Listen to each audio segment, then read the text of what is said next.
Yo guys, and welcome back to the second channel. Today another review video on yet another portable power station. This is Bluetti's newest model, the AC60. It's not even out yet. They just sent it to me, try out, test. We're going to see if it works, if it catches on fire, if we can find any flaws, if it's safe, all the above. Just kind of, as with all my review videos, just diving right into it and seeing what the deal is. So, there's a look at the unit. It weighs 20 pounds, 9 ounces.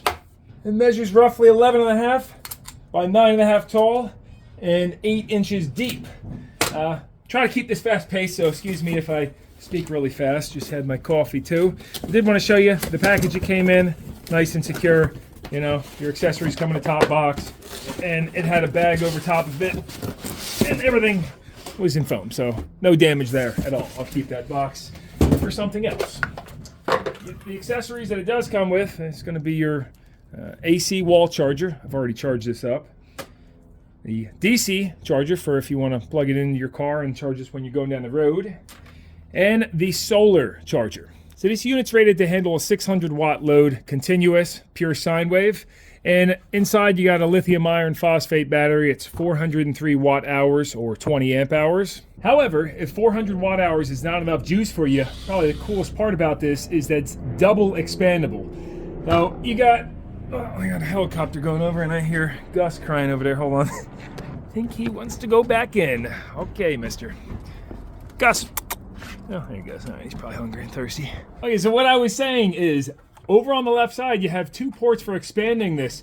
A separate model you can get is the B80 expandable pack. It's 800 watt hours. So if you get both those and you hook them up, you now have a 2,000 watt hour unit. And that's pretty sweet. In particular, because you might only need 400 watt hours now, but in the future, you outgrow that. So let's take a look at some of the ports it has. On the 12 volt side, you're gonna have your regular cigarette lighter style. You have a USB-C 100 watt. So big wattage there for charging your MacBook Air or such. And then twin USB-As, 5 volts, 3 amps. I like that they have these nice rubber covers over them. Keep the water out in case you're getting a drizzle or something. And a look at the 120 volt sockets. Nice rubber covers, those feel real high quality. On the right side, you're gonna find the wall power inlet, a grounding block here, and then a fuse for your 125 volt, that's probably for charging.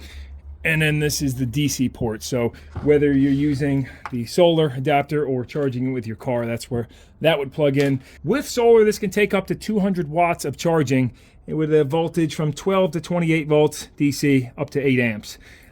So nice charge controller in there. Up top, you got that flat, smooth surface, and then a heavy duty handle folds up. You also have your wireless charging, 15 watts. Flipper 180, and you have the light, which the unit does have to be on for. So to turn this on, well, first of all, the fact that you can turn it off is nice, because I've tested some units that you can't turn off. And on this one, you simply hit the button once. Look how fast that fires up. Charged this last night, we're up to 100%. It's showing 99.9 hours since there's no loads at all. Here the fan kind of kicked on a little bit.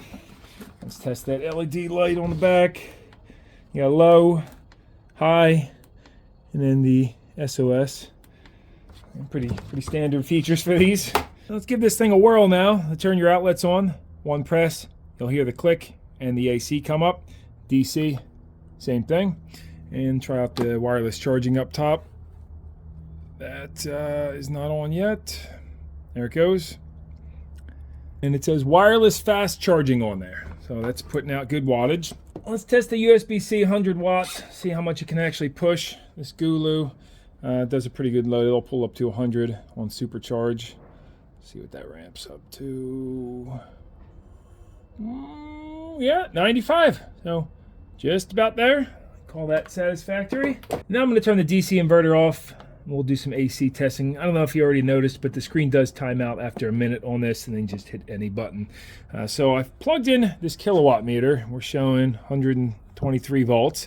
Should really get a scope to be able to check the sine wave on these two, but I've seen a lot of other videos and they're usually dead accurate. I mean, unless you're putting big loads on them, then the sine wave starts getting a little messed up. Now, everything's reset on this. Kilowatt hours, amperage, watts, all that. And the hertz is showing 60.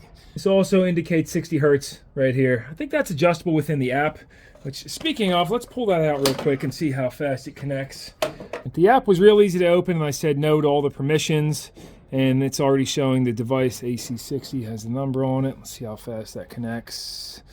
Sorry about the flash on this. There we go, that's probably better. Yep, okay. Well, let's try turning these outlets off real quick and see if how fast that goes. You could do this if you're, I don't know how far away, I guess in your house or something too. Yep, there goes the one. And DC seems to not want to go off. Oh, there it goes. Let's see how fast that. Yep, there it is. That turned it off on there. Oh, little lag. This is nice for seeing all your data, but what's more important is if you go into the settings, you can change this all. So you have lots of options, but the big one is, like right now, this is on turbocharging mode. You have 3 options for that, though. You can leave it on silent, so the fan never kicks on, but it charges real slow. And then standard, where it preserves the battery life, because if you charge these too fast, it can ruin the cycles on these batteries. But if you leave it on turbo, it's going to charge really fast. We'll test that here in a little bit. All that being said, let's put a heavy resistive load on this now. Got the heat gun. Plug this one in. So that's on low right now, and we are pulling 265 watts, and on here we're showing, wow, 500 watts. So what's up with that? Which one's accurate, I wonder? Well, you guys will have to excuse me because apparently this is not that accurate anymore. I just tried on 2 different multimeters, and I'm showing 120.7 coming out of the unit, and this is showing 122.8. So that would make sense why this is just miscalculating. It's going to go in the trash. At this point, I have a combination of fans, a blow dryer. We're doing 560 watts, showing a half-hour run time. I know we're already down to 86% doing the testing we did before, but let's see if it can hold that half hour. Brought this up to 609 watts. And it still shows 0.5 hours even after adding the 50 watts of light. So it's a rough calculation. It's never going to be dead accurate. And some of them are, but let's see if we add even a little bit more juice when it actually trips. We're at 620, 640, and see it's trying to keep up. It's probably lowered the voltage down, although the fan on the blow dryer sounds like it hasn't really changed speed. Let's see what our voltage is. Oh, there it is. It tripped it. Now let's get this back to 600. Okay, 605. It should be able to hold that. And at that 600 watt load, we're still holding 120.1 volts. I've got the timer going, so let's see how long it'll hold it. We are 27 minutes later. Let's see what we're looking at. 2%, 0.1 hours, and 592 watts. And we're showing a red indicator that our battery is getting low. So pretty impressed with that. Let's see how much longer it goes. It'll probably kick here in the next minute. Guess I'll just leave the camera going and hang out. Keep turning the screen on too. Boom, there it is. All right, 2.5 minutes later. So I ran that 600 watt load for a hair under half hour, which is what it indicated when we plugged all that in. Pretty decent for only a 400 watt hour battery.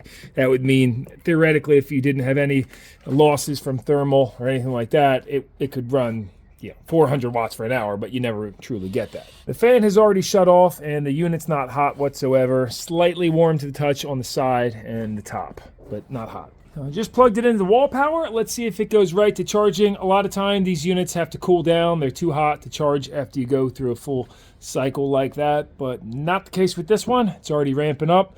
We're at 235 watts input. Now I do have turbo mode set on my phone, so technically that should go up considerably higher than 230 on the input. See, it's indicating grid voltage, 1.9 hours, still fully charged, and this flashing bar, that should come all the way around once we're charged. Still holding only 230 though. I see in the app I just turned off AC Eco and DC Eco, and now you see that brought us up to 369. That still should be going up to, on the USA model, showing 600 watts max charging AC input. 0 to 80 in 45 minutes. And, well, we are already up to 8%, showing 1.1 hours, so I could see that maybe happening, but definitely not 600. I do have the timer going, so we'll check back at 45 minutes from when I first plugged it in. See that. In 47 minutes later, let's see what we got. 70%, still showing another 0.4 hours. So it's not holding up to that 0 to 80% in 45 minutes. Not sure why. Maybe I'll email them and see if that's normal. And we're doing still 380 watts, no 600. However, look what just came in the mail, the B80 supplement. So exact same size on this, except it weighs 2 pounds more at 22 pounds. And not really designed to be used on its own. However, it seems, yeah, you can still use the USB and the cigarette lighter for DC output. You have your DC in and no 120 volt in. However, to charge it, we're going to piggyback it onto this one using the cable. He's got like a spring action on him. Check that out. You just click it and it pops off, and then spring lock. To plug it in, you have the arrow up, and look at it, just shove it, clicks into place. Now both are females, so you know I've seen cables like this where one end is a male, and it's like, oh, it's pretty dangerous. You can see this unit's already juiced up to 80%, but let's plug it in, see what happens to our input. We're showing a 375 right now. Same thing, just click her in. Let's see if that comes up to the advertised 600. Nothing yet. A couple minutes later, that has ramped up to 600 watts input. So with both units, this charger is capable of taking the 600, but by itself, it's not going to fast charge from 0 to 80% in 45 minutes based on what I'm seeing. I gotta say, it's really convenient that we just tripled the capacity on this lower unit just by plopping it on and plugging one connection in. And of course, if you desire another 800, grab a second supplement and you still have that open port to connect it to. Oh, we just got a visitor in the garage. Our one hen loves to come in and just jump on the toolbox all the time and poop on it. That's why I tried fencing them in the back, but they hopped over the fence today. So I'm gonna have to get something a little bit better. But for some reason, it's just the one lady. So she's not scared of me at all. You go back with your friends. Something I forgot I want to check is the powerlifting mode. So I just turned that on. This is only for resistive loads. You wouldn't want to use it on something that has, say, a compressor like a refrigerator. It can damage computers and sensitive electronics because essentially it lowers the voltage. So let's see what kind of output we can get on this now. I'm going to turn the heat gun on low. I have the bottom battery disconnected right now. See, I put it on high, and now it's not tripping it. It's bringing it up to 500, but you can hear it's not putting out the full. Oh, and then it did trip it. Okay, so it worked good for a second. If you have a 1,000-watt toaster, you really shouldn't be running it with a small 600-watt unit. I guess it could come in handy if you have something that's running 700 watts, like a coffee machine. This could probably still get it done if you put it on powerlifting mode. So it might get you out of a jam, but in general, I've not found it to be something I use very often. Now, if we had a sunny day, I was going to show you its solar power charging capability using the portable panel like this. But being gloomy, I think we'd be pulling like 10 watts, so not worth even trying. And at this point, I think I'm ready to wrap up my initial review. Of course, I don't have a lot of test time on these yet, so I will update the description or comments if I have any problems or learn anything different, unless I hear back from them and have other clips to add to this. I do want to apologize at the beginning of the video. My face is like all the way out here, so hopefully I'm in frame now. I just got this new phone, so I dropped mine the other day. Hopefully see you in another video very soon over on the main channel. And otherwise, no nonsense, no how. Thanks for watching. See you guys soon. And at the end, like usual, I like to flip through the owner's manuals. So in case you guys want to pause and read any of that, try to get you a decent shot of each page. Excuse the glare or me rambling on. Now, sometimes you can't find the manual, or, you know, they might change what it says, and you want to look back on the original version that it came with.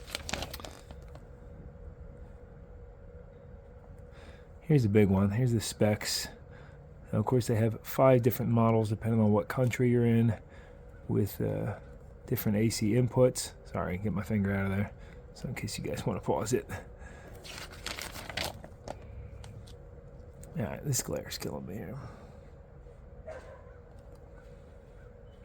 have to do one page at a time.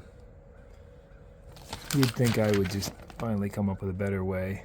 Here's your LCD labels, all that, instructions.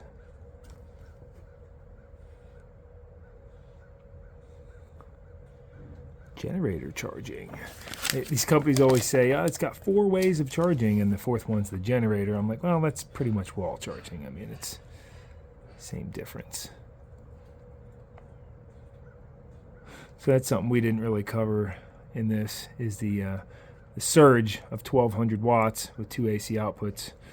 I definitely put a surge on it, but it's rated as 1200. Here's what it would look like if you had the extra ones. You got some barcodes for the app. Appendix. I'm gonna, oh man. Sorry guys. Oh, your error codes, that could be handy. And then each of them come with the warranty book. Oh, well that's the problem. The camera's, I didn't even notice because I'm looking at the book. The camera slowly crept down on me. In fact, it's doing the same thing again. How about that? Oh, that's hilarious. So this is the B80. And the camera's going down on you guys again. This tripod's actually broken, so I can't lock it out. You'll just have to work with me on that. No wonder the glare kept changing. Like, what is going on here? I'm trying to read it through the camera.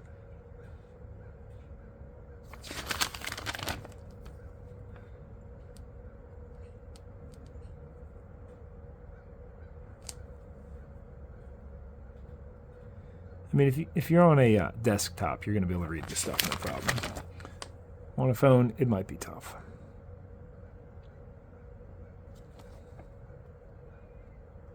Basically, the same thing in here. All right. Hopefully that was helpful. The camera swung down another 30 degrees.